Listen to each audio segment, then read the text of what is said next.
ఒక సీన్ చెప్తా విను. ఇంట్లో ఉన్నాం, మీ రిలేటివ్స్ అందరు వచ్చారు, మొత్తం అందరూ హల్చల్ చేస్తున్నారు, దావత్ నడుస్తుంది, ఒక పక్క ఏమో జబర్దస్త్ చేస్తున్నారు అందరు కలిసి. మంచిగా ఉంది. సడన్ గా సిచ్యువేషన్ అరైజ్ అయింది, పెద్ద గొడవ, లొల్లి. నువ్వు వెళ్ళి ఎంట్రీ ఇచ్చినావు. ఏంద్రా బై ఇక్కడ లొల్లి చేస్తున్నారని అడిగితే వాడు తిప్పే మాట అంటే డీజీ, రే నువ్వు ఎవడరా అంటాడు. ఒక్క క్షణానికి మైండ్ పనిచేయదు.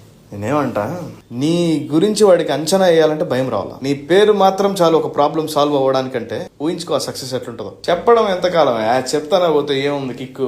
పుష్ప అంటే ఫ్లవర్ అనుకుంటివా, ఫైర్ అని ఎప్పుడు చెప్పాడు. సినిమా ఓపెనింగ్ షాటేనా. ఒక స్థానానికి వచ్చినాక డైలాగ్ వాడాడు. డైలాగులు పవర్ఫుల్ గా ఉంటాయి ఎప్పుడు తెలుసా, నువ్వు పవర్ఫుల్ అయినప్పుడు. కొంతమంది సెలబ్రిటీస్ గానీ సక్సెస్ఫుల్ పర్సన్స్ వీళ్ళందరూ కూడా చిన్న చిన్న నాప్కిన్స్ అట్లా ఎత్తి అట్లా పెట్టగానే వాట్ ఏ కైండ్ హార్టెడ్, రే అది నాప్కిన్ రా మనకు అనిపిస్తా ఉంటుంది. కానీ సక్సెస్ కొట్టాక అట్లా ఉంటది. వాటి కోసం సక్సెస్ కొట్టమనట్లా నువ్వు కొడితే అన్నీ వస్తాయిలే. కానీ నేను నిజంగా ఒకటి అడుగుతున్నా చూడు. ఇప్పుడు వచ్చి ఒక సైకాలజిస్ట్, ఒక డాక్టర్ కూర్చొని నీ వల్ల అవుతుంది, నీ మైండ్ సెట్ ఉంది, నువ్వు అనుకుంటే చేసేస్తావు, ఇంత చెప్తేనే మనం చేయాలా? మనం చేయలేమా చెప్పు? అనుకుంటే ఇప్పుడు చేస్తావు, చేసేస్తావు. నువ్వు నమ్ముతావో తెలియదు కానీ మీ ఇంట్లో మీ అమ్మ నన్ను నమ్ముతున్నారు. గెలవడం కోసమే పేజ్ పెట్టా. నీతో పాటు నేను, నాతో పాటు నువ్వు, యూఆర్ వన్.